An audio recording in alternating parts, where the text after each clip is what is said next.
That's amazing. And that's literally music and harmony to my ears.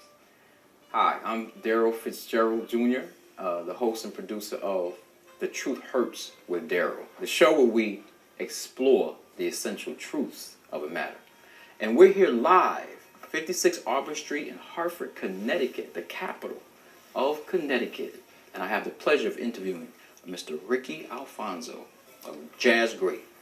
Mr. Alfonso, thank you for being here. Truth Hurts with Daryl. Thank you for the kind words. Appreciate that. Yeah, I'm really digging what you're playing there. I remember the first time I actually saw you play. I was at Nicky Mathis Women of Color jazz concert, the 34th annual, and I heard you play, and it was like I saw a guy that was just blowing fire. You know, sounded like a trumpet player who was heralding in a king.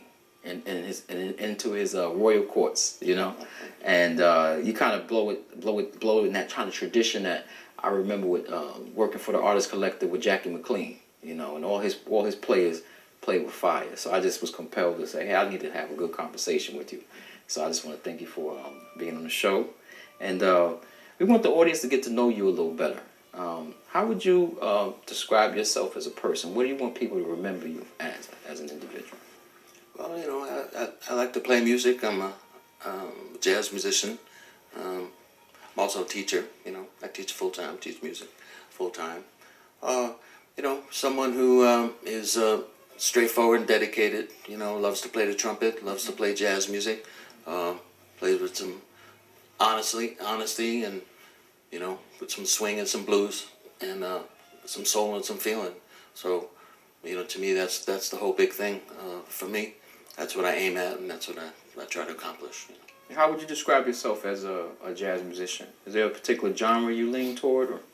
I like to play swing and blues. I like to play some modern jazz. I mean, I don't consider myself too much of a traditional player, but I do believe strongly in a jazz tradition.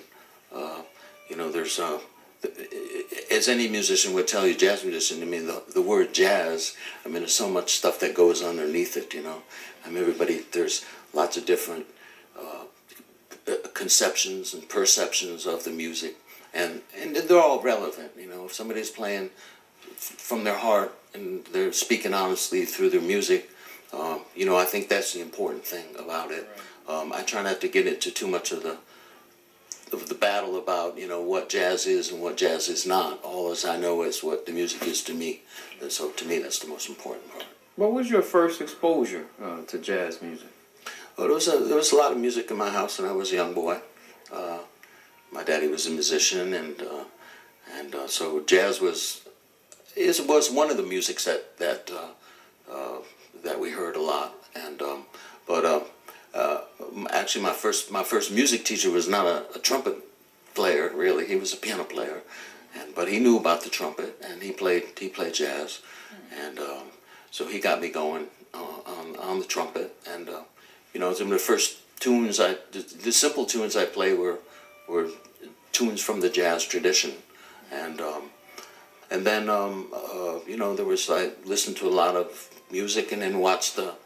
You know, I still remember seeing Miles Davis one night on the little black and white television that we had, and it was small little TV, and he was talking about playing Bye Bye Blackbird on the Harmon Mute, and it might have been John Coltrane with him, and so I still have that vivid picture in my mind. I said, you know, that's where it's at for me. That's the music I dig, and that's the around.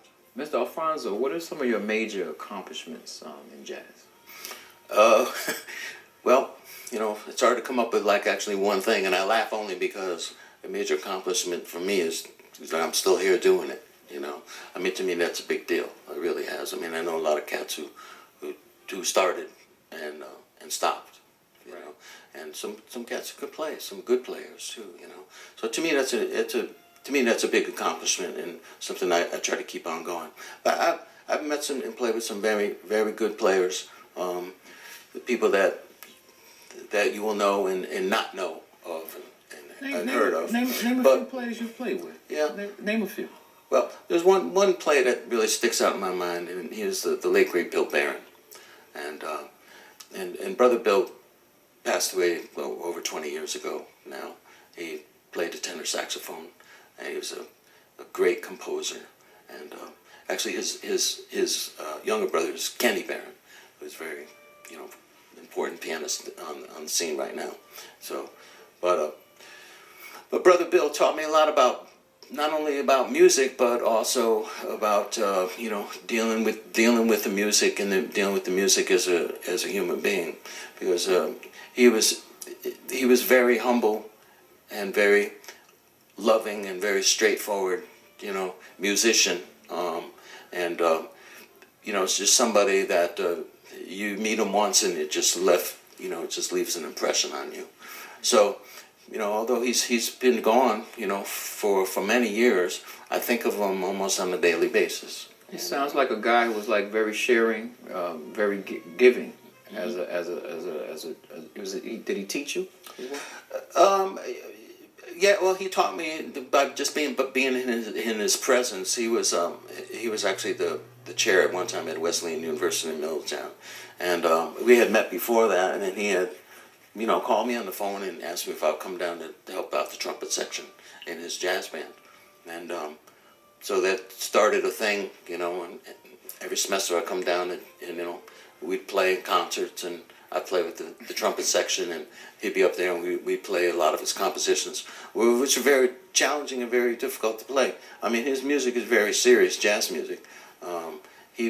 I look at his charts now, and I study them, and I go, From a composition standpoint? Yeah, very, very long, extended forms, a lot of swing and blues, but really a lot of stuff going on. I mean, he was just very serious in his composition, and so. Played overseas? You played in Europe?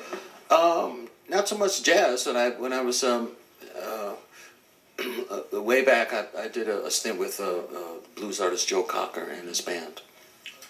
So we did travel to Europe, and we played in the States. We traveled to Europe. So I did some time with Joe's band for a while. It was a great experience, but it was rock and roll.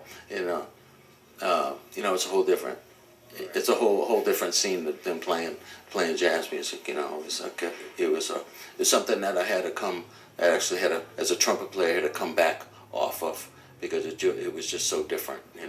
So I had to rethink about what I was doing as a trumpet player.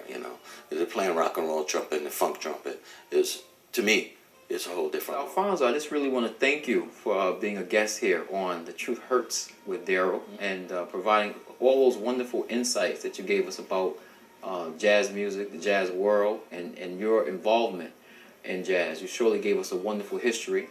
I also want to thank the viewing audience for tuning in to another episode of The Truth Hurts with Daryl, the show where we explore the essential truths of a matter. Certainly look forward to seeing you in the near future, so you stay tuned.